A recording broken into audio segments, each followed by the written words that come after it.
ஆ, போன வீடியோவில் வந்து மனித உயிர்களின் இயற்கையான லட்சியம் அப்படி அதை பற்றி நான் சொல்லியிருந்தேன். அதை பற்றி இன்னும் கொஞ்சம் தெளிவாக சொல்கிறேன். ஏன்னா போன வீடியோவில் சரியாக தெளிவாக சொல்லலை அப்படின்னு நான் நினைக்கிறேன். மனித உயிர்களின் இயற்கையான லட்சியம்னா மகிழ்ச்சியாக வாழ்வது தான். மகிழ்ச்சியாக வாழ்வதற்கு என்ன தேவை அப்படின்னாக்கா, அவங்க வந்து தினமும் வந்து வேலைக்கு போகணும். வேலைக்கு போனால் தான் மகிழ்ச்சியாக இருக்க முடியும்.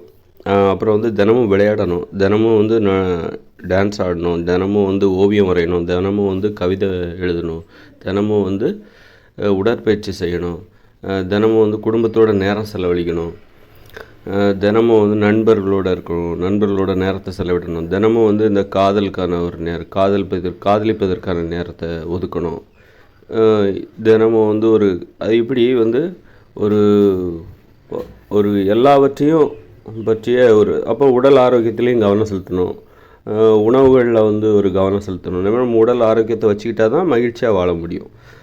அப்படிங்கும்போது உடல் ஆரோக்கியத்திற்கான அந்த உணவுகளை வந்து நம்ம தேர்ந்தெடுத்து உண்ணணும், அதுக்கெல்லாம் நேரத்தை செலவிடணும். அப்போ பிறரை வச்சுக்கிட்டு நம்ம இது எல்லாத்தையும் செஞ்சிட்ருக்கக்கூடாது. மற்றவங்களுக்கும் ஒரு வாழ்க்கை இருக்குது. மற்றவங்கள வேலைக்கு போட்டு நாம் வந்து வேலைக்கு ஆள் வச்சுட்டு அவங்க எல்லாத்தையும் செஞ்சுருவாங்க, சமைச்சிருவாங்க. நமக்கு தேவையான உணவுகளை அவங்க சமைச்சிருவாங்க, நமக்கு தேவையான ஆடைகளை அவங்க துவைச்சி வச்சுருவாங்க, நம்முடைய வீட்டை அவங்க வந்து சுத்தம் பண்ணி வச்சுருவாங்க. அப்படின்ட்டுலாம் இல்லாமல் நாமளே நம்முடைய வீட்டை நாம் தான் தூய்மை செய்யணும். அவங்கவுங்க வீட்டை தூய்மை செய்யணும்.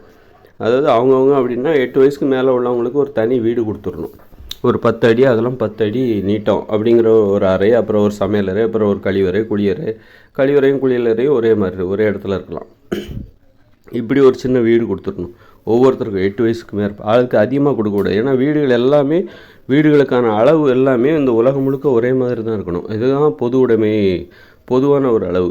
ஒரு வீடு சின்ன வீடு, இன்னொரு வீடு பெரிய வீடு, பங்களா, அரண்மனை, குடிசை, இந்த மாதிரியான ஏற்றத்தாழ்வுகள் வந்து அடிப்படையான தேவைகளில் இருக்கவே கூடாது. இப்போ கூடுகள்லாம் கட்டுது, ஒரு பறவை கூடு கட்டுது, ஒரு மைனாவோ வந்து பொந்தில் தான் இருக்குன்னு நினைக்கிறேன். சரி, ஒரு காகம் கூடு கட்டுது அப்படின்னா எல்லா காகமும் ஒரே சைஸில் தான் கூடு கட்டுது. ஒரு கூடு பெருசாகவோ ஒரு கூடு சின்னதாகவோ கட்டுறதில்லை. ஒரு கூடு மிகப்பெரிய கூடுகளை கட்டுறதில்லை. ஒரு பறவை தன்னுடைய வலிமை நிரூபிப்பதற்காக ஒரு மிகப்பெரிய கூட்டாக அது கட்டுறதில்லை. அதனால் வந்து வீடுங்கிறது அடிப்படையான விஷயங்களில் ஒரே மாதிரி இருக்கணும். அப்புறம் மகிழ்ச்சியான வாழ்க்கை, இப்போ வந்து சரி மகிழ்ச்சியான வாழ்வதற்கு நாம் அப்படி ஒரு சூழ்நிலையை நமக்கு ஏற்படுத்த தவறிவிட்டோம் அப்படின்னு தான் சொல்லணும். தினந்தோறும் விளையாடணும், 1 மணி நேரமாக தினமும் விளையாடணும், தினமும் குடும்பத்தோட ஒரு மணி நேரம், குறைந்தது 1 மணி நேரமாக செலவிடணும். அப்புறம் வந்து ஓவியம் வரையணும், நடனம் ஆட வேண்டும், ஒரு 10 நிமிஷம் நடனம் ஆடினாலே போதும் தினந்தோறும். அப்புறம் வந்து ஒரு தனிமையில் தினமும் ஒரு அரை மணி நேரமாச்சு இருக்கணும்.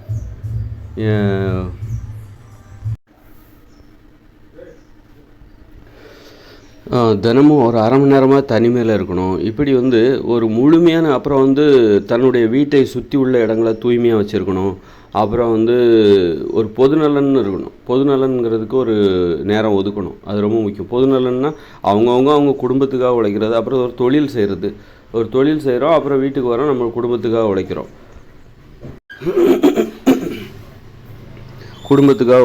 அப்புறம் அதை தவிர தாண்டி இந்த சமூகத்துக்காக உழைக்கிறது, அதாவது கூட்டு குடும்பம், அதான் சமூகம். கூட்டு குடும்பம்னா என்னன்னாக்கா சமூகம் என்று பொருள்.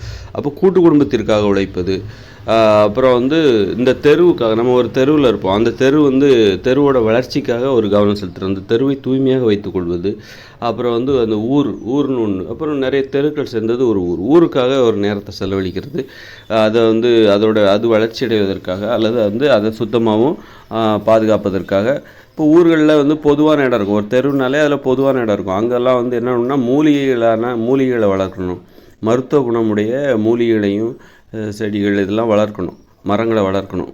அதுதான் வந்து பொதுவான இடம். இப்போ அதே வந்து ஒரு தொழிலுங்கிறது விவசாயமாக இருக்கும்போது விவசாய நிலங்களில் தான் நம்ம உணவை தருகிற காய்கறிகள் எல்லாம் வளர்க்கணும். காய்கறிகள், கிழங்குகள், கீரைகள், அந்த மாதிரியான பழங்கள் தருகிற மரங்கள் இதெல்லாம் வளர்க்குறது வந்து விவசாய நிலத்தில். ஆனால் ஒரு குடியிருப்பு பகுதிகளில் என்ன வளர்க்கணுன்னாக்கா, இந்த மருத்துவ குணமுடைய உடலுக்கு ஆரோக்கியத்தை தருகிற மூலிகைகள், மரங்கள், செடிகள், கொடிகள், இந்த மாதிரியான இதை வந்து குடியிருப்பு பகுதிகளில் வளர்க்கணும், பொதுவான இடங்களில். வீட்லேயும் இருக்கும், வீட்லேயும் இடங்கள் இருந்தால் அங்கே வளர்க்கணும். இப்படி ஒரு அப்புறம் வந்து அந்த ஒரு மகிழ்ச்சியாக வாழ்வதற்கு ஒரு பகுத்தறிவு தேவை. தன்னுடைய உடலை ஆரோக்கியமாக வச்சுக்கணும். யாரோ ஒருத்தர் மருத்துவர் நம்மளை பார்த்துப்பார், அவர்கிட்ட காசு கொடுத்தா அவர் வந்து ஒரு வேலைக்காரர் மாதிரி தான், வீட்டு வேலைக்காரங்க மாதிரி தான். மருத்துவருங்கிறது யாருனாக்கா வீட்டு வேலைக்காரர் மாதிரி. ஏன்னா ஒவ்வொரு வீட்டுக்கும் ஒரு மருத்துவர் வச்சுக்க முடியாது. அதனால் அவர் ஒரு மருத்துவர், ஊருக்கு 10 பேர் எல்லோரும் 1000 பேத்துக்கு ஒரு மருத்துவர் அப்படின்ற மாதிரி வச்சுக்கிறாங்க. அது இந்த உலகத்தில் வந்து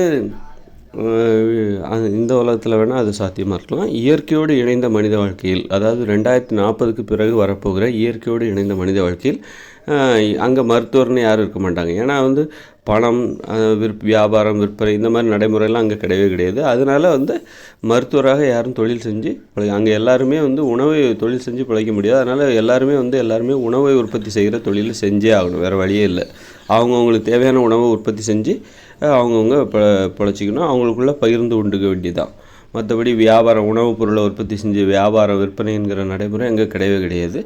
அப்போது இப்படியான ஒரு வாழ்க்கை முறை தான் மகிழ்ச்சியான வாழ்க்கை முறை. அவங்க தினந்தோறும் விளையாடுவாங்க, தினந்தோறும் ஆடுவாங்க, பாடுவாங்க. அதற்குன்னு ஒரு நேரம், சாயந்தரம் 5 to 6 இந்த வேலை செய்யணும். அப்புறம் வந்து விளையாடுவதற்கான நேரம் இதுதான், இந்த நேரத்தில் விளையாடணும். எல்லாருமே அங்கே வந்துடணும். ஒரு ஊருன்னா, ஒரு தெருன்னா, அந்த தெருவில் உள்ள எல்லாருமே வந்து அந்த தெருவில் வந்து ஒரு தெருன்னா அந்த தெருவில் உள்ளவங்க விளையாடுறதுக்குன்னு ஒரு விளையாட்டு மைதானம் இருக்கணும். அது ஆண்களுக்கு தனியாகவும் பெண்களுக்கு தனியாகும். அப்படி விளையாட்டு மைதானங்கள் இருக்கணும். அது மாதிரி கலை பூங்கான்னு ஒன்று, அதாவது கலை படைப்பு திறனை வெளிப்படுத்துவதற்கான ஒரு இடம். அது வந்து ஆண்கள் பெண்கள் சேர்ந்து இருக்கக்கூடிய இடம். அது அங்கே வந்து விளையாடுவதற்கான மைதானங்கிறது வந்து ஆண்களுக்கு தனியாகவும் பெண்களுக்கு தனியாகவும் இருக்கணும். பெண்கள் தனியாக விளையாடணும், ஆண்கள் தனியாக விளையாடணும். ஆண்கள் பெண்கள் சேர்ந்து விளையாடிட்டு இருக்கக்கூடாது. அது வந்து நல்லது கிடையாது. அப்படி இருக்கும்போது இப்போ வந்து கலை பூங்காக்கள்ங்கிறது எப்படின்னாக்கா, அங்கே வந்து அதுக்குன்னு ஒரு மைதானம், அதை விளையாட்டு மைதானம் மாதிரி இதுவும் ஒரு விளையாட்டு மைதானம். அங்கே போயிட்டாக்கா உட்காந்து கலை படைப்பு திறனை மட்டும்தான் வெளிப்படுத்தணும். வேறு எந்த விஷயங்களும் உட்காந்து பேசிகிட்டு இருக்கக்கூடாது, லவ் பண்ணக்கூடாது. அங்கே போயிட்டாக்கா வந்து இதெல்லாம் இயற்கையோடு இணைந்த மனித வாழ்க்கையில் நான் ஒரு ஊரோட அமைப்பு இப்படி தான் இருக்கும். ஒரு ஊர் எப்படி செயல்படணும், ஒரு பொது உடைமையை அடிப்படையாக கொண்டு, பொது உடைமை நடைமுறை அடிப்படையாக கொண்டு ஒரு மகிழ்ச்சியான வாழ்க்கையை மனித நோக்கமாக கொண்டு அங்குள்ள மக்கள் எப்படி வாழ்வாங்க, அதைத்தான் நான் இப்போ சொல்லிகிட்ருக்கேன். தற்போதுள்ள இயந்திர அறிவியல் உலகில் கூட நான் சொல்கிற அந்த விதிமுறையை வந்து நடைமுறைப்படுத்தணும்னா இங்கே மிகப்பெரிய சீர்திருத்தங்களை செய்யணும். அது ஒரு பெரிய புரட்சியை தான் செய்யணும். ஆனால் அதற்கான அவகாசம், காலகட்டம், ஆனாலும் முடிஞ்ச வரைக்கும் செய்யலாம். ஆனால் அதுக்கு அதிகாரம் தேவை. இதை பற்றி ஒன்றுமே தெரியாதவங்க வந்து ஆட்சியில் உட்காரும்போது அவங்களால இது முடியாது. இதை பற்றின விவரம் தெரிஞ்சவங்க இப்போ நான் அந்த இடத்துல இருந்தால் நான் என்ன பண்ணுவேன், நான் அந்த கடமையெல்லாம் நான் செஞ்சுருக்கணும். நான் வந்து அறியாமல் இருந்தவனும் வேறு வழியில் பிழைப்பு இதெல்லாம் பார்க்கும்போது வேறு வழியில் நான் போயிட்டேன். அதனால் வந்து இப்போ ஆராய்ச்சி முடிய போகிற காலகட்டம், அதிலேருந்து நான் பேசிகிட்ருக்கேன். அப்போது ஒரு இயற்கையோட இணைந்த மனித வாழ்க்கையில் அங்கே உள்ள மக்கள் எப்படி வாழ்வாங்க, வாழணும் அப்படிங்கிறது தான் நான் இப்போ சொல்லிகிட்ருக்கேன். எல்லாத்துக்குமே 8 வயசுக்கு மேற்பட்ட எல்லாத்துக்குமே 2 ஏக்கர் விளைநிலம், 2 ஏக்கர் விளைநிலம் கொடுத்துடணும். அங்கே தயாராகவே இருக்கணும். இப்போ ஒருத்தர் 2 குழந்தைகள் தான் பெற்றுக்கணும், அதுக்கு மேலே பெற்றுக்கூடாது. அதாவது ஒவ்வொருத்தரும் 2 குழந்தைகள்னால் கணவன் மனைவி சேர்ந்து 2 குழந்தைகளை இந்த உலகத்துக்கு கொடுக்குறாங்க. அதாவது ஒவ்வொருத்தரும் தனது பிரதிநிதியாக ஒருத்தரை இந்த உலகத்திற்கு விட்டு செல்கிறார்கள். இப்போ கணவன் மனைவி 2 பேரும் ஒரு குழந்தைய தான் பெற்றுக்கணும் அப்படின்னா 2 பேர் சேர்ந்து ஒருத்தரை தான் இந்த உலகத்துக்கு விட்டு போகிறாங்க. அப்படிங்கும்போது மக்கள் தொகை எண்ணிக்கை குறைஞ்சிக்கிட்டே போகும். இப்போ 2 பேர் கணவன் மனைவி சேர்ந்து 3 பேரை இந்த உலகத்துக்கு விடுறாங்க அப்படின்னாக்கா அந்த மக்கள் தொகை அதிகரிச்சுக்கிட்டே போகும். அப்போது 2 பேரும் ஒவ்வொருத்தரும் தனது சார்பாக இந்த உலகத்தை இந்த உலகத்தில் விட்டு போகணும். அது மாதிரி கணவன் வந்து தனது சார்பாக ஒரு குழந்தை, மனைவி வந்து தனது சார்பாக ஒரு குழந்தை, கணவன் மனைவி 2 பேரும் தங்களது சார்பாக 2 பேரை இந்த உலகத்துக்கு விட்டுட்டு போகணும். அப்போ தான் அந்த மக்கள் தொகை வந்து எப்போதும் கூடவும் செய்யாது, குறைவும் செய்யாது. அப்போ இந்த மாதிரியான இதுதான் மகிழ்ச்சியான வாழ்க்கை. மகிழ்ச்சியான வாழ்வதற்கு இந்த விதிமுறையை வந்து தற்போதுள்ள இயந்திர அறிவியல் உலகில் நம்ம வந்து இந்த விதிமுறையை வந்து எந்த அளவுக்கு பின்பற்ற முடியுமோ அதை பின்பற்றலாம். எப்படி பின்பற்றலாம் அப்படின்னா, நிறைய விளையாட்டு மைதானங்களை உருவாக்கணும். அப்புறம் வந்து இந்த மொபைல் சமூக ஊடகம், யூடியூப், ஃபேஸ்புக்கு இதுக்கெல்லாம் வந்து ஒரு குறிப்பிட்ட நேரத்தை ஒதுக்கணும். அது எப்போதும் வந்து காலையில் எழுந்திரிச்சா டிவி பார்க்குற மாதிரி டிவி நிகழ்ச்சிகளுக்கும் ஒரு கட்டுப்பாடுகளை விதிக்கணும். இந்த நேரத்தில் தான் இவங்க இதெல்லாம் பார்க்கணும். ஒரு மாலை வந்து 8 to 10, இரவு வந்து 8 to 8லேருந்து 10 மணி வரைக்கும் தான் நீங்கள் வந்து டிவி நிகழ்ச்சிகள்லாம் ஒளிபரப்பணும். அந்த மாதிரி ஒரு கட்டுப்பாடோட இதெல்லாம் அனுமதிக்கணும். இதனால் என்ன ஆகுதுனாக்கா, இது வந்து பெ ம மக்கள் பசங்களை வந்து படிக்க விடாமல் பண்ணுது. மாணவர்களெல்லாம் அவங்களுடைய படிப்பில் கவனம் செலுத்த முடியல. காலையில் எழுந்திரிச்சோடனே மொபைல் ஃபோன்லாம் பார்த்துட்டாக்கா அன்னைக்கு ஃபுல்லாக அந்த மைண்ட் வந்து மனசு வந்து நம்ம அந்த படிப்பில் போகாது. யாராக இருந்தாலும் சரி, வேலை செய்கிறவங்களா இருந்தாலும் சரி, படிக்கிறவங்களுக்கு மட்டும் கிடையாது, வேலை செய்கிறவங்களா இருந்தாலும் அது அவங்களுக்கு வந்து பொருந்தாது. அந்த மனசு வந்து ஒரு வேலையில் கவனம் செலுத்த முடியாது. அதனால் அந்த காலையில் எழுந்திரிச்ச உடனே அந்த மனநிலை இருக்குல்ல, அதை வந்து நம்ம அப்படியே கொண்டு போகணும்.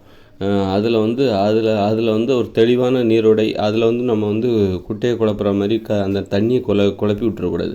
அது காலையில் எழுந்துச்சி மொபைல் ஃபோன் பார்க்குறது, டிவி பார்க்குறது, இந்த மாதிரி விஷயங்களெல்லாம் வச்சுக்கிட்டாக்கா பொழுதுபோக்குற நடவடிக்கைகள்லாம் நம்ம ஒரு நாள் நம்முடைய கடமையை செஞ்சு முடித்து மாலையில் ஒரு 7-8 மணிக்கு மேலே தான் வந்து நம்ம வந்து மொபைல் ஃபோனே பார்க்கணும். அன்னைக்கு நமக்கு நிறைய கடமைகள் இருக்குது. அந்த கடமையெல்லாம் செஞ்சு முடிச்சதுக்கப்புறம் தான் அந்த பொழுதுபோக்குகிற வேலையை நம்ம செய்யணும். அப்படிங்கும்போது நம்ம காலையிலேயே வந்து பொழுதுபோக்குற வேலையில் நம்ம செஞ்சிட்டோம் அப்படின்னா நமக்கு வந்து அந்த ஒரு பயம் போயிடும். அப்புறம் வந்து அன்றைய தினம் கடமைகளை செய்கிறதுக்கான ஒரு விழிப்புணர்வு நம்மக்கிட்ட இல்லாமல் போயிடும். சோம்பேறித்தனம் கண்டிப்பாக வந்துடும். அப்போ இந்த மாணவர்கள்லாம் அவங்க பாவம் சின்ன பசங்க, அவங்களுக்கு வந்து விவரம் தெரியாது. அவங்க என்ன பண்ணுவாங்க, இந்த மொபைல் ஃபோனில் உள்ள ஈர்ப்பு காரணமாக அது வந்து என்ன இருக்குது, சின்ன வயசில் காலையில் எழுந்திரிச்சோடனே மொபைல் ஃபோன் நோட்ட ஆரம்பிச்சிடுவாங்க. அவங்களுக்கு அந்த மனநிலை வந்து அப்படியே இந்த படிப்பதற்கான மனநிலையெல்லாம் சுத்தமாக போயிடும். அப்போ அந்த கட்டுப்பாடெல்லாம் வந்து கண்டிப்பாக தேவை. அப்போ தான் வந்து ஒரு மகிழ்ச்சியாக வாழ முடியும். இந்த கட்டுப்பாடுகள்லாம் விதிக்கணும். மக்கள் மகிழ்ச்சியாக வாழணும்னா இப்படி ஒரு கட்டுப்பாடெல்லாம் தேவையாக இருக்குது. காலையில் அப்போ வந்து காலையில் இந்த சமூக ஊடகங்கள்லாம் இருக்குல்ல, பொழுதுபோக்கு ஊடகங்கள், ஃபேஸ்புக்கு, இதுக்கெல்லாம் வந்து ஒரு கட்டுப்பாடு. இதுவே மாலை 8 மணிக்கு மேலே, இரவு 8 மணிக்குலேருந்து 10 மணி வரைக்கும் தான் இது வந்து செயல்படணும் அப்படின்னு சொல்லிவிட்டு அதுக்கு ஒரு விதிமுறைகளை உருவாக்கி அதை நடைமுறைப்படுத்தணும். அதை எப்படி நடைமுறைப்படுத்துது, அது அந்தந்த நிறுவனங்களோட பேசி எங்கள் நாட்டுக்கு இதுதான் கட்டுப்பாடு, அதனால் நீங்கள் உங்களுடைய சேவையை வந்து இரவு 8 மணிக்கு மேலே ஒரு 2 மணி நேரத்துக்கு மட்டுமே எங்கள் மக்களுக்கு அது போதுமானது அப்படின்னு சொல்லிட்டு, அது மாதிரி டிவி சீரியல் இதெல்லாம் வந்து தடை செஞ்சிடலாம். டிவி சீரியலெல்லாம் தடை செஞ்சிடலாம். சினிமா மட்டும் வச்சுக்கலாம், சினிமா மட்டுமே போதுமானது. டிவி சீரியல் அதெல்லாம் தடை செஞ்சுட்டு, ஏன்னா மக்களை வந்து வாழ விடுங்க. டிவி சீரியலில் நடக்கிற சம்பவங்கள் அதிலே மக்கள் வியந்து உட்காந்து வேடிக்கை மனிதர்களாக மாறிடுறாங்க. அதனால் வந்து அதுக்கெல்லாம் தடை செஞ்சுட்டா என்ன ஆகும் அப்படின்னா, மக்கள் வந்து இந்த வேடிக்கை பார்க்காம, யாரோ இந்த டிவியில் உள்ள வாழ்க்கையை அந்த சீரியலை வேடிக்கை பார்க்காம அவங்கவுங்க வாழ்க்கையை வாழ்வதற்கு தொடங்கி விடுவார்கள். இப்போ வாழ முடியல, ஏதோ டிவி சீரியலில் வேடிக்கை பார்க்குறதுல இவங்க நேரம்லாம் வீணாக போயிடுது. இவங்க வாழ மாட்டேங்கிறாங்க, யாரும் விளையாட மாட்டேங்கிறாங்க, குழந்தைகள் கூட விளையாட மாட்டேங்கிறாங்க. அதற்கான விளையாட்டு மைதானங்கள் எதுவுமே கிடையாது. பெரியவர்களுக்கு விளையாடுவதற்கான அப்போ உடல் ஆரோக்கியம் கெட்டு போகுது. இந்த மாதிரி அப்போ உடல் ஆரோக்கியம் கெட்டு போகுது. அப்போ மகிழ்ச்சியாக எப்படி வாழ முடியும்? அப்போ உடல் குண்டாயிடும், உடம்புல நோய் வந்துடும், அந்த மாதிரி நிறைய பிரச்சனைகள். அதனால் அந்த கட்டுப்பாடுகள் ரொம்ப அவசியமாக இருக்குது. நம்ம மகிழ்ச்சியாக இதெல்லாம் நம்ம தான் கண்டுபிடிச்சோம். அதனால் இது முற்றிலும் நம்ம வந்து மொபைல் ஃபோனே பார்க்கக்கூடாது அப்படி இப்படின்னு சொல்லலை. அதுக்குன்னு ஒரு அளவு, அவ்வளோதான். நிர்வாகம் இது வந்து தனி மனித வாழ்க்கையை வந்து எப்படி நிர்வகிக்கிறது அப்படிங்கிறத பொறுத்து. இது ஒரு சிஸ்டமேட்டிக். இப்போ ஒரு பள்ளிக்கூடம் இருக்குது அப்படின்னாக்கா, அங்கே காலையில் வந்து இறைவணக்க கூட்டம், அப்புறம் வந்து முதல் பாட வேலை, 2வது பாட வேலை, அப்புறம் இடைவேளை, அப்புறம் வந்து 3வது பாட வேலை, 4வது பாட வேலை, அப்புறம் அதுக்கப்புறம் பார்த்தா மதிய உணவுக்கான நேரம், அப்படி ஒவ்வொரு பாட வேலையிலையும் இந்தந்த பாடம் கற்பிக்கப்பட வேண்டும். வாரத்தில் ஒரு நாள் அல்லது 2 நாள் ஓவியத்திற்கான நேரம், அல்லது வாரத்தில் ஒரு 2 நாள் வந்து உடற்பயிற்சி, உடற்கல்விக்கான, விளையாட்டுவதற்கான ஒரு பாட வேலை அப்படின்னு சொல்லிட்டு ரொம்ப பிரித்து தான் அவங்க அப்போ தான் அந்த பள்ளிக்கூடங்களையும் நடத்த முடியும். ஒரு சிஸ்டமேட்டிக்காக தெளிவாக குழப்பம் இல்லாமல் போயிட்டுருக்கும். அது மாதிரி மனித வாழ்க்கையும் நம்ம இந்த மாதிரி தான் வந்து இதுக்கு இந்த நேரம் வேலை செய்வதுன்னா, எல்லாருமே இங்கே வந்து வேலை செய்வதற்கு கூட வந்து 6 மணி நேரம் வேலை செஞ்சால் போதும். 8 மணி நேரம் வேலை செஞ்சால், வேலை தவிர அந்த வாழ்க்கையில் தினமும் செய்கிறதுக்கு வேறு எதுவுமே கிடையாது. தினமும் விளையாடணும், தினமும் வந்து நம்ம ஆடணும், பாடணும், நண்பர்களோடு சேர்ந்து கதை சொல்லணும், சும்மா வாழ்க்கையில் உள்ள விஷயங்களை பேசணும். அப்போ தானே நட்பெல்லாம் ஏற்படும். விளையாடுவதன் மூலமாக எல்லோரும் விளையாட்டு மைதானத்துக்கு வருவாங்க, அதன் மூலமாக கூட நட்பு ஏற்படும். அப்போ வந்து கலை பூங்காக்களை ஏற்படுத்தி அங்கே கலைப்படைப்பு திறனை வெளிப்படுத்துவதற்காக எல்லோரும் அங்கே வரணும். அதன் மூலமாகவும் அங்கே நட்பு ஏற்படும், உறவுமுறை ஏற்படும். அப்புறம் வந்து சும்மா பேசுறதுக்கு வெளியில் வீட்டை விட்டு மக்களை வெளியே கொண்டு வரணும். வீட்டை விட்டு வெளியே வந்தால் எங்கே உட்கார்றதுன்னு தெரியல. பஸ் ஸ்டாண்டில் தான் எல்லா மக்களும் வருவாங்க. அங்கே கூட இருக்கிறதுக்கு இருக்கைகள் கிடையாது. அப்போது வந்து இந்த மக்கள் வந்து இப்போ ஒரு கிராமம்னு வச்சிங்களேன், அங்கே வந்து இன்னைய உள்ள கிராமத்தை நான் சொல்லலை, ஒரு 30 வருஷத்துக்கு முன்னாடி உள்ள கிராமம்னா ஒரு தெருவில் உள்ளவங்க தன்னுடைய வீட்டில் முன்பு உள்ள அந்த திண்ணையில் மட்டும் உட்கார மாட்டாங்க. திண்ணையெல்லாம் ஏன் கட்டினாங்க? அப்போ மக்கள் வந்து இந்த மாதிரி உட்காரணும், வெளியில் வர்றாங்க, அதாவது பக்கத்து வீட்டில் உள்ளவங்க நம்ம வீட்டில் வந்து உட்காரணும், அது இன்னொரு தெருவில் உள்ளவங்க கூட நம்ம தெருவுக்கு வந்து உட்காரணும் அப்படின்னு திண்ணைகளெல்லாம் கட்டி வச்சாங்க. உட்காந்து கதை பேசணும் அப்படின்னு சொல்லிட்டு ஒரு தெருவில் உள்ளவங்க ஒரு 30 வருஷத்துக்கு முன்னாடி தன்னுடைய வீட்டு முன்னாடி தான் உட்காரணும், தன்னுடைய வீட்டில் தான் உட்காரணும் அப்படிங்கிற இன்னொரு வீட்டில் கூட அங்கே அந்த திண்ணையெல்லாம் இருக்கும், அங்கே போய் உட்கார்ந்து பேசுவாங்க, அல்லது மரத்தடியில் உட்காந்து ஏதோ விளையாடுவாங்க, சீட்டு விளையாடுவாங்க அப்படின்லாம் இருக்குது. அப்படி இருந்தால் கூட மக்கள் வந்து அந்த மாதிரியான ஒரு அமைப்பு எங்கே போனாலும் அவங்க வந்து உட்காந்து கதை பேசுகிறதுக்கு ஒரு இடம் இருக்கும். இன்றைக்கி என்னென்னாக்கா வீட்டை விட்டு வெளியே வந்தால் எங்கேயுமே உட்காரக்கு இடம் இல்லை, ஒரு இருக்கைகள் கிடையாது, ஒரு உட்கார்ந்து பேசுவதற்கான ஒரு ஏற்பாடு அங்கே கிடையவே கிடையாது. அதெல்லாம் நம்ம ஏற்படுத்தணும். மக்களை வீட்டில் விட்டு வெளியே வந்தால் வீட்டில் என்ன சௌகரியமாக இருக்காங்களோ, என்ன மாதிரி பொழுதுபோக்கு, வீட்டை எப்படி வீட்டுக்குள்ளே அவங்க சுவாரஸ்யத்தை ஏற்படுத்திக்கிறாங்க, ஆனால் வீட்டுக்கு வெளியே வந்தால் சுவாரஸ்யமாக பொழுதுபோக்குவதற்கான எந்த ஏற்பாடும் கிடையாது. விளையாட்டு மைதானங்கள் கிடையாது. எவ்வளோ விளையாட்டு மைதானங்கள் வச்சுருக்கணும்? அப்போ 50 பேர்த்துக்கு ஒரு நீச்சல் குளம் இருக்கணும், 50 பேர்த்துக்கு ஒரு நீச்சல் குளம், ஆண்கள் தனியாக குளிப்பதற்கென ஒரு நீச்சல் குளம், பெண்கள் தனியாக குளிப்பதற்கென ஒரு நீச்சல் குளம், ஆண்களும் பெண்களும் சேர்ந்து குளிப்பதற்கென ஒரு நீச்சல் குளம். இப்போ வந்து சில பெண்கள் நினைக்கலாம் எனக்கு தனியாக குளிக்கணும்னு தோணுது அப்படின்னா, அப்போ அவங்க பெண்கள் குளிப்பதற்கான நீச்சல் குளத்துக்கு போயிடணும். அப்போ ஒவ்வொரு தெருவுலையும் நீச்சல் குளம் இருக்கணும். இந்த 3 நீச்சல் குளம் வந்து ஒவ்வொரு தெருவுலையும் இருக்கும். ஒரு தெருவில் வந்து எத்தனை மக்கள் இருப்பாங்க? ஒரு 150 பேர் இருப்பாங்க அப்படின்னா அங்கே வந்து பாருங்கள் 3 நீச்சல் குளம் இருக்குது. ஒன்று ஆண்கள் தனியாக குளிப்பதற்கான நீச்சல் குளம், இன்னொன்று பெண்கள் தனியாக குளிப்பதற்கான நீச்சல் குளம், அப்புறம் வந்து ஆண்கள் பெண்களும் சேர்ந்து குளிப்பதற்கான ஒரு நீச்சல் குளம். இப்படி ஒரு 3 நீச்சல் குளம் ஒரு தெருவில் இருக்கணும். இப்படி ஒவ்வொரு தெருவுலையும் 3 நீச்சல் குளம் இருக்கணும். அப்போ அந்தளவுக்கு நம்ம நீராதாரங்களை பெருக்கணும். அது வந்து நீராதாரம் மழையெல்லாம் நல்லா தான் பெய்யுது, நம்ம தான் சேமித்து வைக்க மாட்டேங்கிறோம். அப்போ இந்த மாதிரி ஒரு ஏற்பாடு இருந்தால் தான் மக்கள் வீட்டை விட்டு வெளியே வருவாங்க.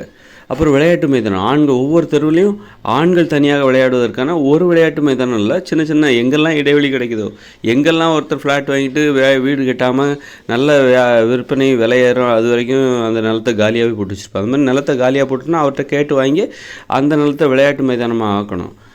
அப்புறம் வந்து அவருக்கு தேவைப்படும்போது அந்த நிலத்தை அவர் கையில் ஒப்படைச்சிடலாம். அந்த மாதிரியும் நம்ம பயன்படுத்தணும்.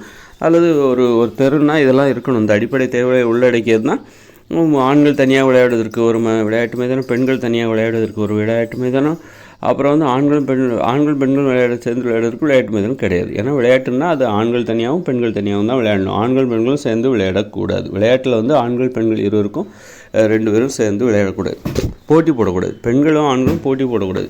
போட்டி போட்டு வெற்றி தோல்வி அந்த மாதிரியான விஷயங்களை வந்து அது விளையாட்டில் வந்து ஆண்கள் தனியாக விளையாடணும், பெண்கள் தனியாக விளையாடணும். விளையாட்டுங்கிறது என்னென்னாக்கா சுயநலம் நிறைந்தது.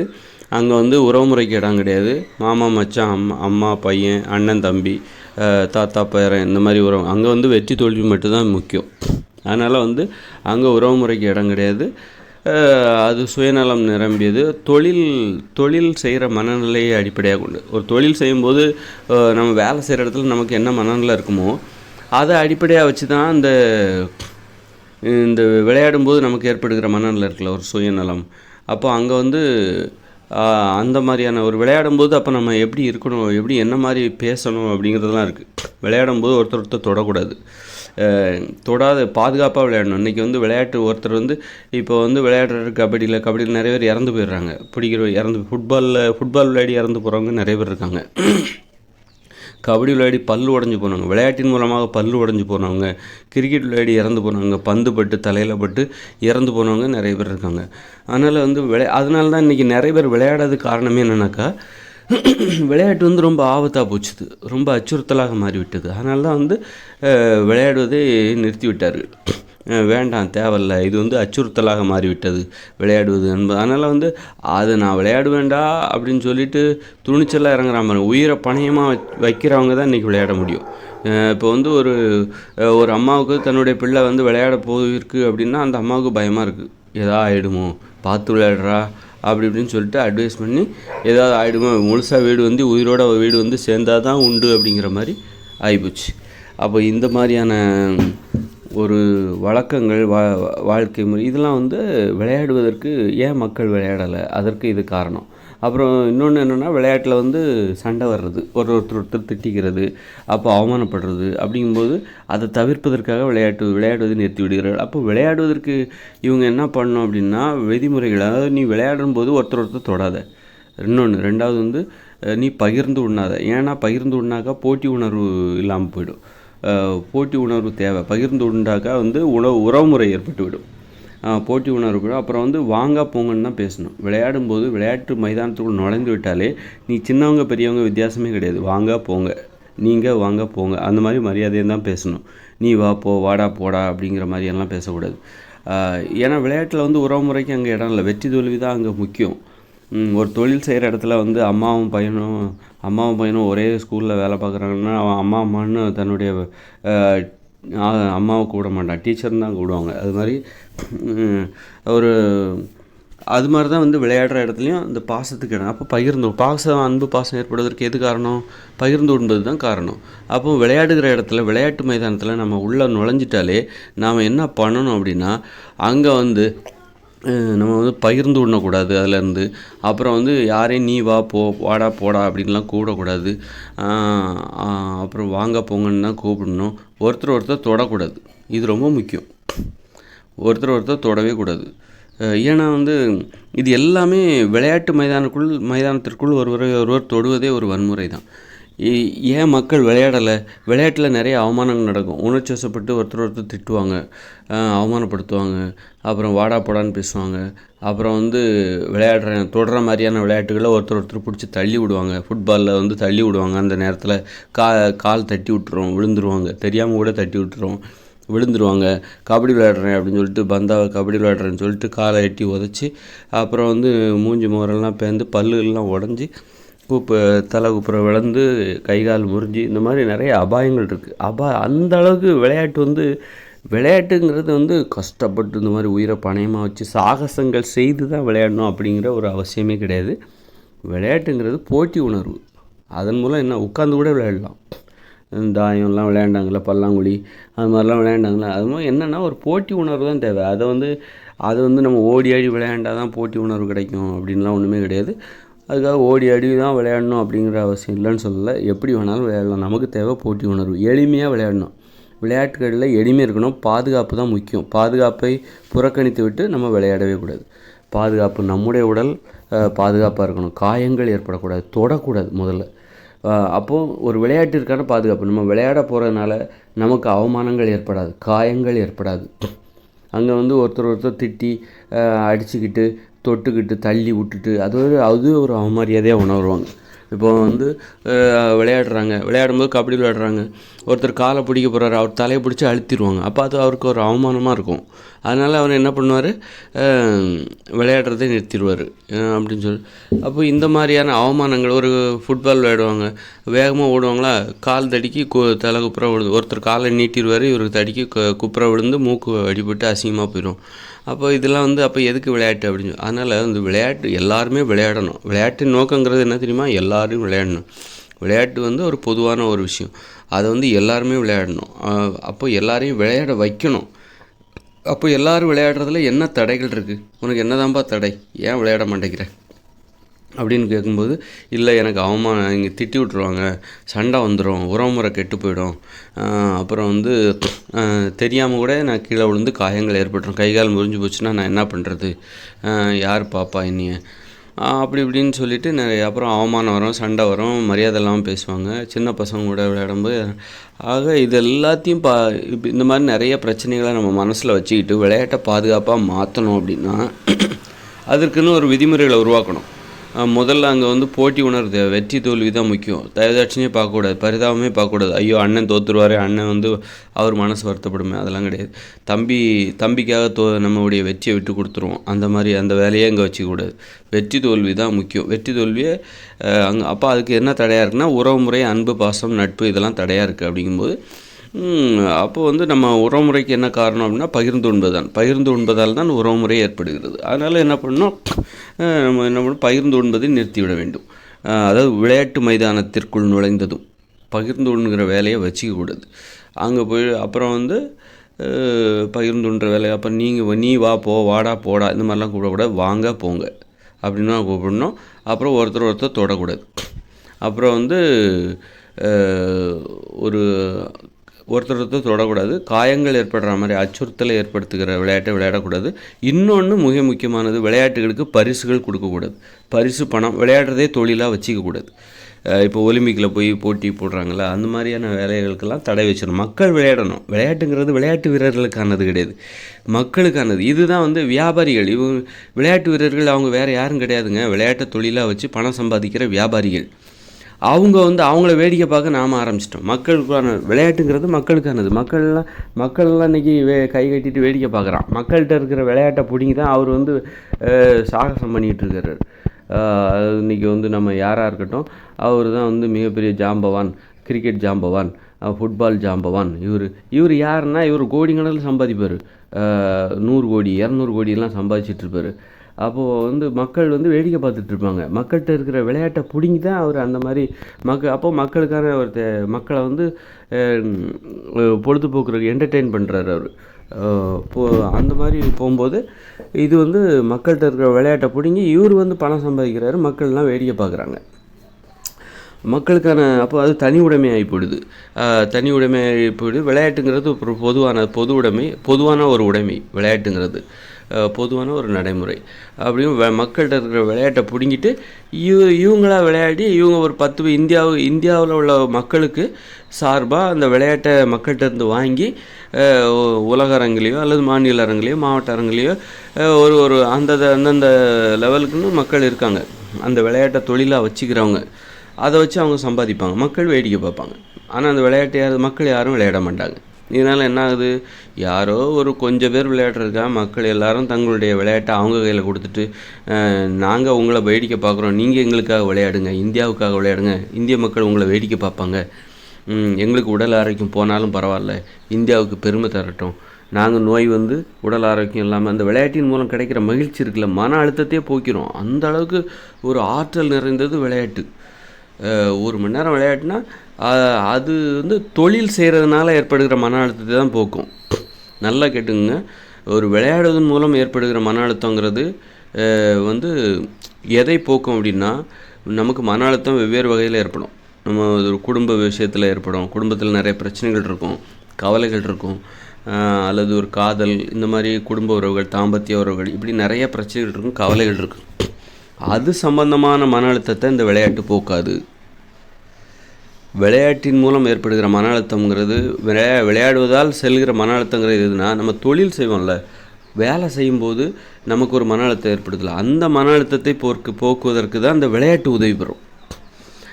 விளையாடுவதன் மூலம் நமக்கு ஒரு மன அழுத்தம் போகுது, நல்லா ஃப்ரீயாக இருக்குது மைண்டு அப்படின்னா, அந்த மன அழுத்தம் என்பது அது எந்த மன அழுத்தத்தை போக்குகிறதுனா, நீங்கள் தொழில் செய்யும்போது உங்களுக்கு ஏற்படுகிற மன அழுத்தம், அந்த மன அழுத்தத்தை, அந்த இறுக்கத்தை தான் தளர்த்துகிறது விளையாட்டு.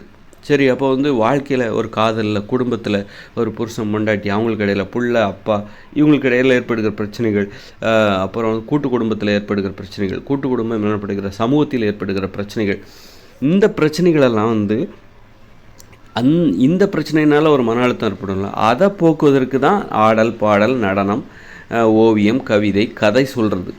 கதை சொல்லணுன்னா சொந்த கதையை சொல்லலை, கதைனா கற்பனையாக கதை சொல்கிறது. இந்த மாதிரியான கலைகள் என்பது நமது வந்து தனிப்பட்ட வாழ்க்கை முறை ஒன்று இருக்குல்ல, ஒரு உறவுமுறை சார்ந்த ஒரு வாழ்க்கை முறை.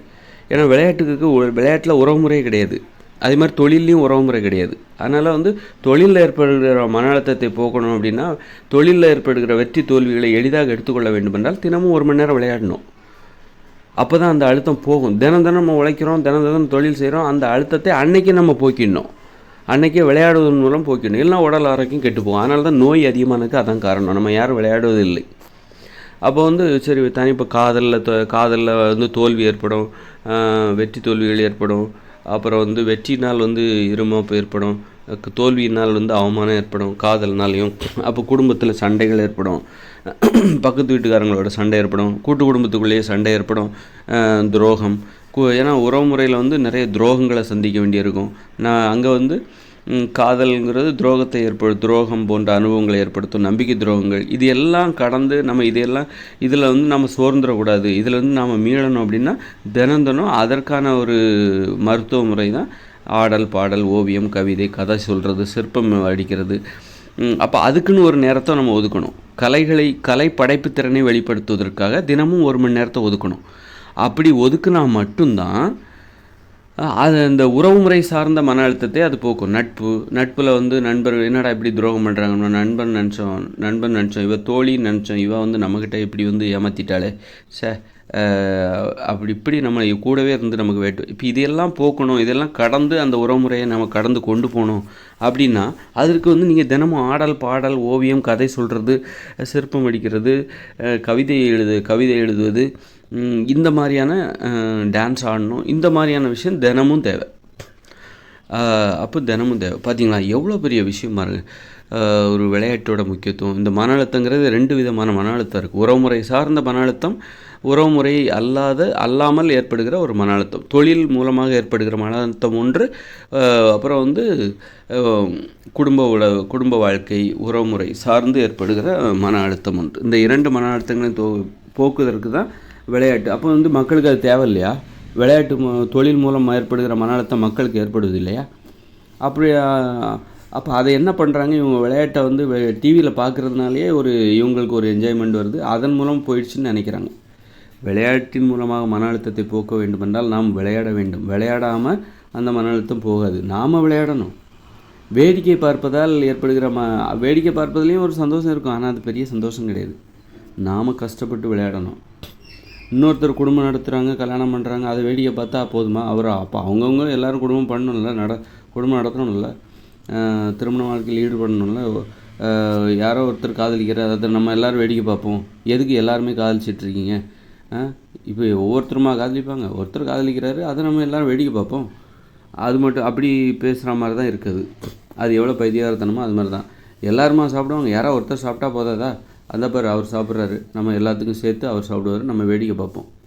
அப்படிங்கிற மாதிரியான ஒரு மூட நம்பிக்கையே இதுதான் வந்து இந்த மாதிரியான விஷயமா இருக்குது.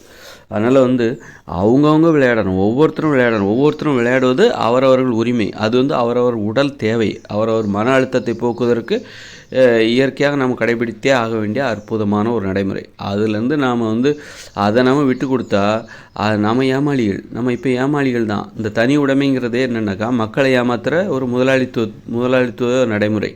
மக்கள்கிட்ட உள்ள அடிப்படை உரிமைகளை பிடுங்கிக்கிட்டு, அது ஒரு தேவை அப்படி தானே, அந்த தேவையை இவங்க என்ன பிடுங்கிக்கிட்டு இப்போ உங்களுக்கு விளையாட்டு தேவை, அப்போ நாங்கள் விளையாடுற நீங்கள் வேடிக்கை பார்க்குறீங்க, எனக்கு காசு கொடுங்க, நீங்கள் வேடிக்கை பார்க்கணுன்னா காசு கொடுக்கணும். விளையாட்டை வந்து முதலாளிகள், வியாபாரிகள் கைப்பற்றிட்டாங்க. மக்கள்கிட்டருந்து கைப்பற்றிட்டு நாங்கள் உங்களுக்கு சிறப்பாக விளையாடி காட்டுறோம் அப்படின்னு சொல்லிட்டு நீங்கள் இப்படியெல்லாம் விளையாடவே கூடாது. மக்கள் விளையாடிட்டு இருந்தாங்கன்னா ஒன்று வியாபாரிகள் வேடிக்கை பார்க்குறாங்க. மக்கள்கிட்ட உள்ள இந்த விளையாட்டே வியாபாரமாக்கி பணம் சம்பாதிக்கலாம், கோடீஸ்வரர் ஆகிடலாம். மக்கள்கிட்ட இருந்து விளையாட்டை பிடுங்கி எப்படி பிடுங்குவாங்க அப்படின்னாக்கா, அவங்க ஒரு விளையாட்டை கண்டுபிடிப்பாங்க. கிரிக்கெட்டு, கால்பந்து, இதை வந்து வியாபாரிகள் கண்டுபிடித்த விளையாட்டு. மக்கள் வந்து அது வரைக்கும் என்ன பண்ணிட்டு இருந்தாங்க, இயற்கையில் அவங்க வந்து கடையில் போய் எந்த பந்து எதையும் வாங்க மாட்டாங்க. அவங்களுக்கு தெரிஞ்ச இயற்கையிலேருந்து கிடைக்கிற பொருளை வச்சு விளையாடிட்டு இருப்பாங்க. ஏதாவது கல்லாங்கல், புளிய விதை, அதெல்லாம் புளிய முத்துன்னு சொல்லுவாங்க, அதை வச்சு பல்லாங்குழி, இந்த மாதிரி விளையாடிட்டு இருப்பாங்க. அப்போ வியாபாரிகள் என்ன பண்ணுறாங்க, மக்கள்கிட்ட இருக்கிற இந்த விளையாட்டுங்கிறது தினசரி தேவையாக இருக்குது, நல்ல வரவேற்பு இருக்குது, இதை கைப்பற்றி எப்படி வியாபாரமாக்குறது அப்படின்னு யோசிக்கும்போது அவங்க என்ன பண்ணுவாங்கனாக்கா, சரி இப்போ நம்ம வந்து புது விளையாட்டை, மக்களுடைய கவனத்தை திருப்பணும் அப்படின்னு சொல்லிட்டு புது விளையாட்டை கண்டுபிடிப்போம். கிரிக்கெட்டு, கால்பந்து. அப்போது கால்பந்தை தயாரிப்பாங்க. கால்பந்தை தயாரிப்பாங்க. அது வந்து பிரம்மாண்டமாக இருக்குது, அந்த விளையாட்டு வந்து பிரம்மாண்டமாக இருக்குது, உடனே கவர்ச்சியாக இருக்குது, பேடெல்லாம் கட்டுவோம், இது கவர்ச்சியாக இருக்குது. உடனே அந்த நீங்கள் கிரிக்கெட் விளையாடணுன்னா கடையில் போய் பந்து வாங்கிக்கணும். அப்போ பந்து தொழிற்சாலை, அதன் மூலம் ஒரு வியாபாரமாகுது. பேட்டெல்லாம் போய் வாங்கணும்.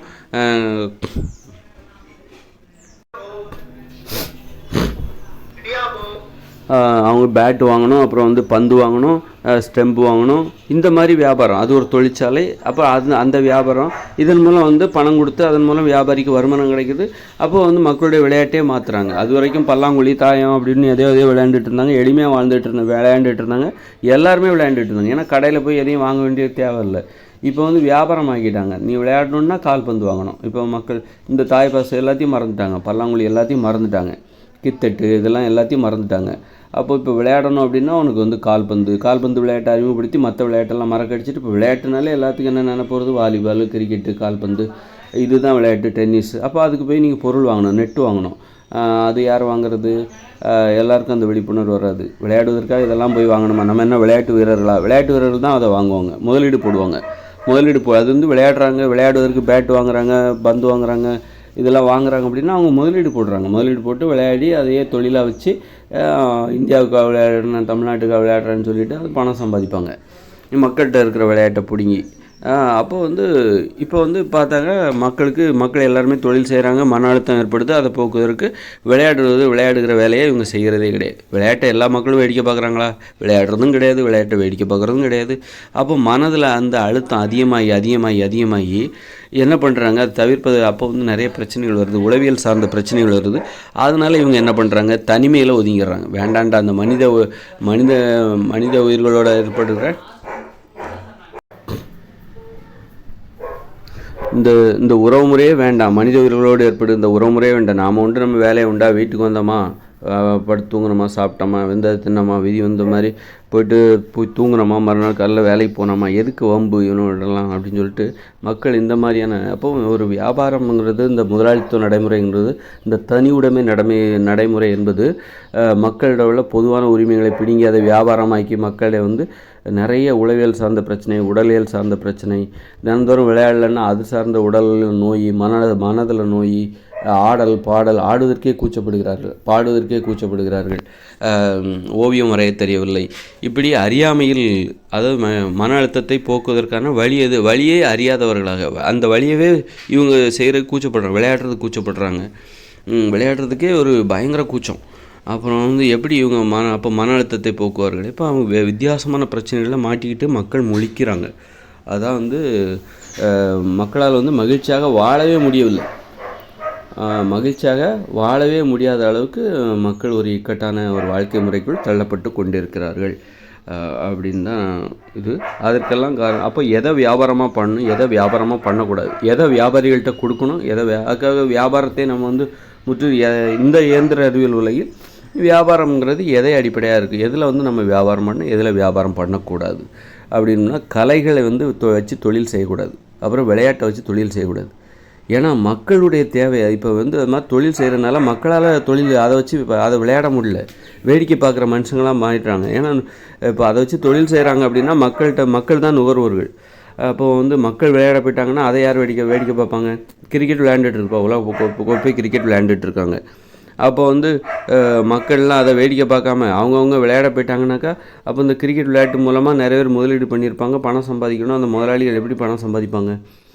அப்போது மக்களை வந்து விளையாட விடாமல் வச்சுக்கிறது தான் அந்த கிரிக்கெட் விளையாட்டு அல்லது கால்பந்து இந்த விளையாட்டோட முக்கிய நோக்கமாகவும் வச்சுக்கணும். அப்போ தான் அந்த விளையாட்டை தொடர்ந்து செய்ய முடியும். ஏன்னா அதை நம்பி நிறைய தொழில், இன்வெஸ்ட்மெண்ட்டு, நிறைய விளம்பரதாரர்கள் இருக்காங்க. அதனால் அதனால் என்ன பண்ணணும் அப்படின்னா, இந்த மாதிரி கால்பந்து, கிரிக்கெட்டு இந்த மாதிரி விளையாட்டை தொழிலாக செய்கிற அந்த நடைமுறை இருக்கிற வரைக்கும் மக்கள் வந்து விளையாடவே முடியாது, விளையாட விட மாட்டாங்க, விளையாட முடியாது. அதை யாரும் தடுக்க போகிறதில்ல. இப்போ நான் விளையாடணும்னு நினைக்கிறேன், என்னை வந்து யாரும் வந்து நேரடியாக வந்து நீங்கள் விளையாடக்கூடாதுன்னா சொல்லுவாங்க. அப்படி கிடையாது. அவங்க வந்து அப்படி ஒரு மனநிலையை உருவாக்கிடுவாங்க. நமக்கு வந்து இதுதான் ஒரு வியப்பு, இந்த மாதிரி கிரிக்கெட்டு இதுதான் பெரிய விளையாட்டு, நாம் எதுக்கு அதை வந்து விளையாடுறது அப்படின்னு சொல்லிட்டு ஒரு மனநிலை உருவாக்கிடுவாங்க. நமக்கு வந்து விளையாடுவதற்கான கூச்சத்தை ஏற்படுத்தி விடுவார்கள், தயக்கத்தை ஏற்படுத்தி விடுவார்கள், மனதளவில் தடையை ஏற்படுத்தி விடுவார்கள். இங்கே நீங்கள் வந்து நிறைய விளையாட்டு மைதானம் இருந்தாலும் இந்த கிரிக்கெட் விளையாடுறது இதெல்லாம் இருக்கிற வரைக்கும், ஒலிபரப்பு கிரிக்கெட்டு, இந்த 2020 இந்த மாதிரி IPL அல்லது வந்து ப்ரீமியர் லீக்கு, ஃபுட்பால் இதெல்லாம் இருக்கிற வரைக்கும், இந்த விளையாட்டு இருக்கிற வரைக்கும், ஒலிம்பிக் இதெல்லாம் இருக்கிற வரைக்கும் மக்கள் விளையாட மாட்டாங்க. அதனால் மக்களுக்கு தான் வந்து மகிழ்ச்சியாக வாழ முடியாது. தினந்தோறும் விளையாடணும். நான் சொல்லிட்டேன், விளையாடுவதற்கு பாதுகாப்பாக விளையாடுவதற்கான உத்தரவாதத்தை நான் கொடுத்தாச்சு. என்னென்னா தொடக்கூடாது, வாங்க போங்கன்னு பேசணும், பகிர்ந்து உண்ணக்கூடாது, அந்த விளையாடுவதை தொழிலாக யாரும் செய்யக்கூடாது அப்படின்னு சொல்லிட்டு இதன் மூலம் மக்கள்கிட்ட விளையாடுகிற அந்த இதை வந்து ஒப்படைச்சிடலாம். நீங்கள் விளையாடுங்க, இந்த விதிமுறைகளை பின்பற்றி நீங்கள் விளையாடுங்க அப்படின்னு மக்கள்கிட்ட அதை ஒப்படைச்சிடலாம். இப்போ இந்தியாவில் வந்து 120 கோடி பேர் இந்தியாவில் விளையாடுறது முக்கியமாக, யாரோ ஒரு 2 லட்சம் பேர் இந்தியாவுக்காக விளையாடுறது முக்கியமாக? இந்தியாவில் உள்ள அத்தனை பேரும் விளையாடணும், அத்தனை பேரும் ஆரோக்கியமாக இருக்கணும், மகிழ்ச்சியாக இருக்கணும், அதுதான் ரொம்ப முக்கியம் அப்படின்னு சொல்லிட்டு. அப்போது அதே மாதிரி வந்து கலைகள்லையும் நம்ம தொழிலாக செய்யக்கூடாது. அதாவது நாடகம், சினிமா அல்லது வந்து ஓவியம், கவிதை இதெல்லாம் வச்சு சினிமா செய்யக்கூடாது. ஏன்னா இன்றைக்கி மக்கள் வந்து பேசவே மாட்டேங்கிறாங்க. உறவுமுறைக்கு அடிப்படை பேச்சு தான். இப்போ ஏன் மக்கள் பேச மாட்டேங்கிறாங்க அப்படின்னா, உறவுமுறைக்குள்ளே நடக்கிற விஷயங்களை வச்சு தான் இங்கே வந்து வியாபாரிகள் வந்து சினிமாவாகவும் சீரியலாகவும் எடுத்து வியாபாரம் பண்ணிகிட்ருக்காங்க. அதனால் வந்து வியாபாரிகள் வந்து உறவுமுறையை கைப்பற்றிட்டாங்க. எப்படி விளையாட்டை கைப்பற்றினாங்களோ அது மாதிரி உறவுமுறையை கைப்பற்றிட்டாங்க. அது உறவுமுறைக்குள்ளே நடக்கிற அந்த சுவாரஸ்யமான சம்பவங்கள் இதெல்லாம் வச்சு வியாபாரம் பண்ண ஆரம்பிச்சிட்டாங்க. அதுதான் இந்த சினிமா. மக்களுடைய வாழ்க்கை முக்கியமாக, சினிமா முக்கியமாக, இல்லை சீரியல் முக்கியமாக? எது முக்கியம்? யாரோ ஒருத்தர் சினிமா வச்சும் சீரியல் வச்சும் யார் சம்பாதிக்கிறா? கொஞ்சம் பேர் சம்பாதிக்கிறாங்க. மக்கள் அதனால் எல்லா மக்களுமே அதனால் ஒரு விளையாட்டை பார்க்குறதுனால ஏற்படுற மகிழ்ச்சி, அதே போல் அதை விட இது விளையாடுவதன் மூலமாக கிடைக்கிற மகிழ்ச்சி இருக்குல்ல, உடல் ஆரோக்கியம். அது மாதிரி மக்கள் வந்து ஒரு சினிமாவையோ சீரியலையோ வேடிக்கை பார்க்குறதுனால கிடைக்கிற மகிழ்ச்சியை விட அவங்க வாழும்போது அவங்கவுங்க ஒவ்வொரு சம்பவங்களை எதிர்கொள்ளணும், சண்டைகளை எதிர்கொள்ளணும், சிரிப்பை எதிர்கொள்ளணும், சுவாரஸ்யமான அனுபவங்களை தேடி போகணும். இப்போ எல்லாமே என்னென்னா யாருமே சுவாரஸ்யமான அனுபவங்களை தேடி போகிறதே இல்லை. ஏன்னா எல்லா சுவாரஸ்யமான அனுபவங்களையும் வந்து வியாபாரமாக இப்போ சினிமா சீரியல் மூலமாகவும் வியாபாரமாக்கி விற்றுக்கிட்டு இருக்காங்க. அதனால் வந்து இப்போ யூடியூப் எடுத்தாக்கா நிறைய ப்ராங்க் ஷோ அப்படி இப்படின்னு சொல்லிட்டு, அல்லது நகைச்சுவை அப்படி இப்படின்னு சொல்லிட்டு எல்லாமே வந்து இது எல்லாமே மக்களுடைய வாழ்க்கையை தான் அவங்க வந்து மக்களுடைய வாழ்க்கைன்னா உறவுமுறை அடிப்படையாக கொண்ட அந்த அனுபவங்கள், சுவாரஸ்யமான அனுபவங்கள், இது எல்லாத்தையும் இவங்க எடுத்து வீடியோ போட்டு விற்றுட்ருக்காங்க. வீடியோ போட்டு மக்கள் என்ன பண்ணுறாங்க, வேடிக்கை பார்த்துட்ருக்காங்க. எப்படி விளையாட்டை வந்து வியாபாரிகளை வந்து கைப்பற்றி அவங்க வந்து அதை வச்சு பணம் சம்பாதிச்சாங்களோ, மக்கள் அதை வந்து வேடிக்கை பார்த்தாங்களோ, அதே மாதிரி இந்த வியாபாரிகள் என்ன பண்ணாங்க அப்படின்னா, மக்கள்கிட்ட நடக்கிற இந்த சுவாரஸ்யமான சம்பவங்கள், பழி வாங்குதல் அல்லது வந்து சிரிப்பு, நகைச்சுவை, அன்பு, பாசம் எல்லாத்தையும் என்ன பண்ணாங்க, மேடை நாடகம், சீரியல், சினிமா அப்படின்னு சொல்லிட்டு, இது வந்து திடீர்னால சினிமா எடுக்கல, மேடை நாடகத்துலேருந்து ஆரம்பிக்குது, தெருக்கூத்துலேருந்து ஆரம்பிக்குது, அப்படியே படிப்படியாக அப்போவே அந்த வியாபாரிகள் கைப்பற்றி மக்களுடைய கவனத்தை வந்து பாரு, உங்களை விட நாங்கள் காட்டுற சம்பவங்கள், வாழ்க்கையில் நடக்கிற சம்பவங்கள் சுவாரஸ்யமாக இருக்குது அப்படின்னு சொல்லிட்டு இந்த மாதிரி காட்டி அதை வச்சு பணம் சம்பாதிக்க ஆரம்பிச்சிட்டாங்க. அப்போ வந்து நாம் எதை தொழிலாக செய்யணும், எதை தொழிலாக செய்யக்கூடாது அப்படின்னு ஒரு கட்டுப்பாடு இருக்குது. அந்த விதிமுறையை நம்ம மீறணும்னு வச்சுங்களேன், எதை வேணாலும் எடுத்து நம்ம தொழிலாக செய்யலாம் அப்படின்னு சொல்லிட்டு எல்லாத்தையும் தொழிலாக பண்ணுறது, ஒன்றை கூட விடுறது கிடையாது, எல்லாத்தையும் தொழிலாக பண்ணுறது. அந்த பிரித்தறிகிற அந்த வேறுபாடு அறியாத அந்த அறியாமை இருக்குல்ல, அதுதான் வந்து நம்முடைய வீழ்ச்சிக்கு. மனித உயிர்கள் இன்றைக்கி வந்து சண்டை, வன்முறை, மனித உறவுகளுக்குள்ள நம்பிக்கை இல்லை, ஏமாற்று, ஊழல், அப்புறம் லஞ்சம், இப்படி வந்து நிறைய பிரச்சனைகள், நோய்கள், இது எல்லாத்தோட விளைவு தான் நோய். கடைசியில் அது நோயாக விளைவுகள் என்னென்னா நோய்களாக அது மாறும்.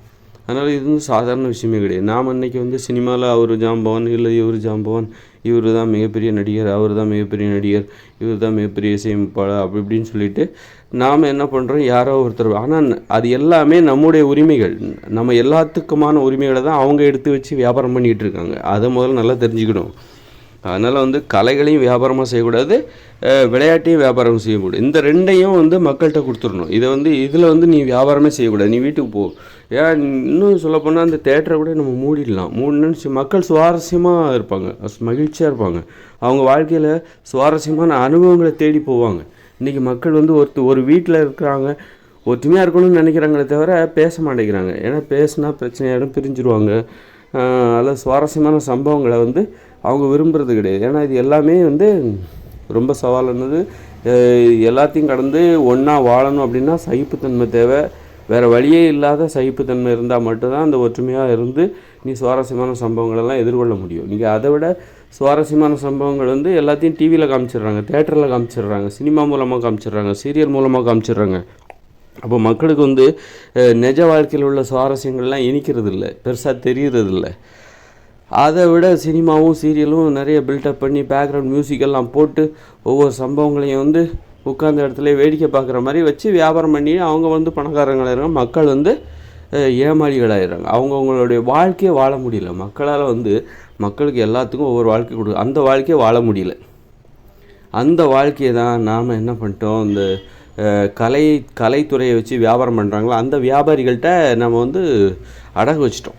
நீங்கள் வச்சுக்கோங்க, எங்கள் வாழ்க்கையை நான் உங்கள்கிட்ட கொடுத்துட்டோம், நான் உங்களை வேடிக்கை பார்க்குறோம், நீங்கள் சுவாரஸ்யமான சம்பவங்களை காட்சிப்படுத்துங்க, நாங்கள் வேடிக்கை பார்க்குறோம் அப்படின்னு சொல்லிட்டு பண்ணிட்டாங்க. அதனால் நம்ம வந்து எதை தொழிலாக பண்ணணும் அப்படின்னா, விளையாட்டையும் கலைத்துறையும் வந்து தொழிலாக பண்ணவே விட மகிழ்ச்சியாக வாழவே முடியாது. அப்படின்னா இப்போ இந்த உலகத்தில் வந்து மக்களால் மகிழ்ச்சியாக வாழவே முடியல. அது காரணம் வந்து விளையாட்டு தொழில். இந்த ரெண்டையும், விளையாட்டு தொழிலில் விளையாட்டு கலைத்துறை, இந்த ரெண்டையும் வந்து அவங்க வந்து வியாபாரிகள் கைப்பற்றிட்டாங்க. தனி உடைமை நடைமுறை மக்களுடைய உடைமை அது பொதுவாக இருக்கணும். மக்களின் பயன்பாட்டுக்கு அது இருக்கணும், பொதுவாக இருக்கணும், அது இலவசமாக இருக்கணும். இலவசமாக இருக்கணும்னா சினிமா டிக்கெட்டை இலவசமாக கொடுக்க சொல்ல, அது வந்து மக்கள் பயன்படுத்தணும். இப்போ நீங்கள் மக்கள் என்ன பண்ணுறாங்க, கட்டணம் செலுத்தி ஒரு மனித வாழ்க்கையில் உள்ள சுவாரஸ்யமான சம்பவங்களை நீங்கள் பார்க்கணுமா, வாங்க எங்கள் படத்துக்கு வாங்க. நான் இப்போ ஒரு புது படம் தயாரிச்சிருக்கேன், அந்த படத்தில் பார்த்தீங்கன்னா நீங்கள் மனித வாழ்க்கையில் இப்படிப்பட்ட சம்பவங்கள்லாம் இருக்குதான்னு ஆச்சரியப்பட்டு போவீங்க. புதிய திருப்பங்கள், கிளைமாக்ஸ்லாம் நீங்கள் எதிர்பார்க்கவே மாட்டீங்க அப்படின்னு சொல்லிட்டு மக்களை வந்து என்ன பண்ணுறாங்க, மக்களுடைய வாழ்க்கையில் நடக்கக்கூடிய சுவாரஸ்யமான சம்பவங்களை அவங்க வந்து அதை வந்து மெருகூட்டி அழகுபடுத்தி மிகைப்படுத்தி நிறைய ஒப்பனைகள் செய்து அதை வந்து காட்சிப்படுத்தி வியாபாரமாக்கிடுறாங்க. அதனால் வந்து மனித வாழ்க்கையில் சுவாரஸ்யமே இல்லை, நிஜ வாழ்க்கையில் சுவாரஸ்யம் இல்லை. அவங்க வாழ்க்கையில் உள்ள சுவாரஸ்யங்களை எங்கே தேடுறாங்கன்னா சினிமா தேட்டரில் தேடுறாங்க, சீரியலில் தேடுறாங்க. அப்போது அதனால் வந்து என்ன பண்ணணும் அப்படின்னா, விளையாட்டையும் கலைத்துறையும், அதனால் மக்களுக்கு என்னென்னா சுவாரஸ்யமான சம்பவங்கள் ஒருத்தர்கிட்ட பேசுகிறது கிடையாது. யாரும் வந்து அதிகமாக பேச வேறு வழியே இல்லாமல் கடமைக்காக பேசுகிறாங்க. ஒவ்வொரு குடும்பமாக இருக்கிறாங்களே தவிர குடும்பமாக இருக்கணும் அப்படிங்கிற ஒரு அதாவது பக்கத்தில் இருந்தாலாவது நம்ம ஒற்றுமையாக இருக்கிறோமே, ஒற்றுமைக்கு முக்கியத்துவம் கொடுக்குறாங்க. ஆனால் வந்து ஒன்றா இருக்கிறோம், வா நம்ம கலகலன்னு பேசி சிரிக்கலாம் அப்படிங்கன்னா அது யாரும் வர மாட்டேங்கிறீங்க. ஏன்னா அதனால தவறான புரிதல் வரும், சண்டைகள் வரும், அதனால் ஒற்றுமை எல்லாம் போயிடும். அதனால் ஒற்றுமைக்கு முக்கியத்துவம் கொடுக்குறாங்க. அதுக்கு நாங்கள் வந்து ஒன்றா இருப்போமே தவிர பேசலைன்னா கூட நாங்கள் ஒன்றா இருக்க விரும்புகிறோம். அந்த ஒற்றுமைங்கிறது அவ்வளோ, அந்த ஒற்றுமை உணர்வு அதுதான் வந்து மக்களை வந்து இன்னும் அங்கங்கே ஒரு குடும்பமாக இருக்கிறாங்களே கண்டி அவங்க வந்து அந்த ஒற்றுமை உணர்வு தான் அந்த குடும்ப அமைப்பு இன்னும் பாதுகாத்து வச்சுருக்குது. நாங்கள் வந்து பேசினா சிரித்து பேசினா சண்டை இந்த மாதிரி உறவு முறையெல்லாம் இருந்தால் நாங்கள் பிரிஞ்சுருவோம். அதனால நாங்கள் வந்து ஒன்றா இருக்கிறதுக்கு தான் முக்கியத்துவம் கொடுக்குறோம். இந்த உலகத்தில் பேசினா கண்டிப்பாக பிரிஞ்சிருவோம். அதனால் வந்து நாங்கள் அமைதியாகவே இருக்கிறோம். எங்களுக்கு ஒற்றுமையாக ஒன்றா இருக்கிறோமே அதுவே போதும், ஒருத்தர் பார்த்துக்கிறோமே அதுவே போதும் எங்களுக்கு. அதுவே எங்களுக்கு ஒரு மனசுக்கு ஒரு பலத்தை கொடுக்குது. ஏன்னா ஒற்றுமைங்கிறது வந்து மன பலத்திற்கு ரொம்ப முக்கியம். எப்பேற்பட்ட ஆளாக இருந்தாலும் சரி, தனியாக இருந்தாங்கன்னா அவங்க பலமாக இருக்க மாட்டாங்க. அதனால் ஒற்றுமையாக இருப்பதன் மூலமாக மட்டும்தான் ஒருத்தர் பலமாக இருப்பாங்க. அதனால் வந்து ஒற்றுமையாக இருந்து பேசி சிரித்து சந்தோஷமாக சண்டை கிண்டா போட்டு அன்பு பாசத்தை பரிமாற்றி இன்னும் பலமாக இருக்கும். ஆனால் அதுக்கு வாய்ப்பு இல்லை. அதுக்கு காரணம் வந்து இந்த கலைத்துறை என்ன பண்ணுது, சினிமா சீரியல் அப்படின்னு சொல்லிட்டு என்ன பண்ணுது, வந்து மனித வாழ்க்கையின் சுவாரஸ்யமான சம்பவங்கள் எல்லாத்தையும் அவங்க வியாபாரமாக்கிட்டு இருக்காங்க. அது ஒன்று. அடுத்து வந்து ஓவியம், கவிதை, சிறுகதை இது எல்லாத்தையுமே வந்து வியாபாரமாக பண்ணக்கூடாது. இப்போது கதை ஆசிரியர்கள்னு சொல்கிறாங்க, கதை எழுதி அவங்க விற்கிறாங்க. உண்மையிலே கதைக்கான இயற்கையான தன்மை என்னென்னா, கதையை சொல்லணும். அதுதான் கதைனாலே சொல்லு அப்படின்னு தான் அர்த்தம். இவங்க அதை வியாபாரமாக்கும் போது என்ன பண்ணுறாங்க அப்படின்னா, கதையை எழுதி விற்கிறாங்க. எழுதுறது வந்து புக்கு கண்டுபிடிச்ச பிறகு, பேனா கண்டுபிடிச்ச பிறகு வந்த ஒரு நடைமுறை. எழுதுகோல் இதெல்லாம் வந்து எழுத்தாணி இதெல்லாம் வந்து செயற்கையான இதெல்லாம் இருக்கிற வரைக்கும் தான் இந்த கதையை எழுதி விற்கிற வேலை நடக்கும். அப்போ கதையை வந்து சொல்லணும், உட்காந்து சொல்லணும். அதுதான் கதைக்கான இயற்கை விதிமுறை. இவங்க என்ன பண்ணுறாங்கன்னா கதையை எழுதி விற்கிறாங்க. அதுமாதிரி வியாபாரிகள் என்ன பண்ணால் தனது வசதிக்கு தகுந்த மாதிரி, தனது வியாபாரத்துக்கு தகுந்த மாதிரி பணத்தை எப்படி சம்பாதிக்கணுமோ அதற்கு தகுந்தாற் போன்று இயற்கை நடைமுறைகளை மாற்றிடுறாங்க. அது பிழையாக மாற்றி விடுகிறார்கள். அவர்களுக்கு இயற்கை விதிமுறை பற்றி கவலை இல்லை. அது மாதிரி பார்த்திங்கன்னு வச்சுங்களேன், ஒரு பாடல் பாடுவாங்க, பின்னணி இசையமைப்பாங்க, டான்ஸ் ஆடுவாங்க. இது எல்லாமே ஒரே நேரத்தில் நடக்கும், அப்படி தானே? ஆனால் இயற்கை விதிமுறைப்படி பாடல் வந்து தனித்து தான் பாட வேண்டும். நீ டான்ஸ் ஆடிட்டு எல்லாம் பாடக்கூடாது. அதே மாதிரி நீ வந்து ஒரு டான்ஸ் ஆடுற அப்படின்னா இசைத்து கொண்டே நடனம் ஆட வேண்டும். நடனம் ஆடுகிறவர் தன் வாயால் இசைத்து கொண்டே நடனம் ஆட வேண்டும். அதுதான் வந்து உண்மையான டான்ஸ். நடனத்திற்கு தான் இந்த டான்ஸு. அப்போ இங்கே என்ன பாடல் பாடுறாரு, நடனம் ஆடுறாரு, இசைத்து பின்னணியில் இசை. இப்படி வியாபாரிகள் என்ன பண்ணுறாங்கனாக்கா பணத்தை சம்பாதிப்பதற்கு என்ன வேணாலும் அவங்க பண்ணிடுறாங்க. ஒரு இயற்கை விதிமுறைன்னு ஒன்று. அதனால தான் மக்கள் வந்து குழம்பிடுறாங்க. அப்புறம் வந்து கலைத்துறையோடு எல்லா மக்களுக்கும் ஒரு தொடர்பு இல்லாமல் போயிடுது. அதனால் மக்கள் மகிழ்ச்சியாக வாழாமல் வேடிக்கை பார்க்கின்ற மனிதர்களாகவே இருக்கிறார்கள். வாயால் இசைப்பது என்றால் வாயில் வைத்து ஏதாவது புல்லாங்குழலையோ அல்லது நாதஸ்வரத்தையோ இசைப்பது அல்ல. வெறுமனே வாயை வச்சு இசைக்கணும். வாயில் ஏதாவது வித்தியாசமான சத்தங்களை எழுப்பி அதற்கு தகுந்தாற் போன்று நடனம் ஆட வேண்டும். இதுதான் வாயால் இசைப்பது என்று பொருள். வாயால் இசைப்பது அப்படின்னா நீங்கள் தப்பாக புரிஞ்சுக்க போகிறீங்க. வாயில் வந்து ஏதாவது நாதஸ்வரத்தை வச்சு ஊதிக்கிட்டு டான்ஸ் ஆடணுமா, அல்லது வந்து ஏதாவது வாயில் வச்சுக்கிட்டே இசைக்கின்ற கருவிகள் நிறைய இருக்குது, அதை இசைத்து கொண்டே நடனம் ஆட வேண்டுமா என்று நீங்கள் நினைத்து கொள்ளாதீர்கள். கருவிகளே தேவையில்லை, நம்ம வாயே போதுமானது. வாயை வச்சு நடனம் ஆடுவதற்கு தேவையான தகுந்தாற்போன்று வித்தியாசமான ஒலிகளை இசையாக எழுப்பி அதற்கு தகுந்தாற்போல் நடனம் ஆட வேண்டும். அதுதான் வந்து வாயினால் இசைப்பது என்று பொருள் என்று நான் கூறினேன்.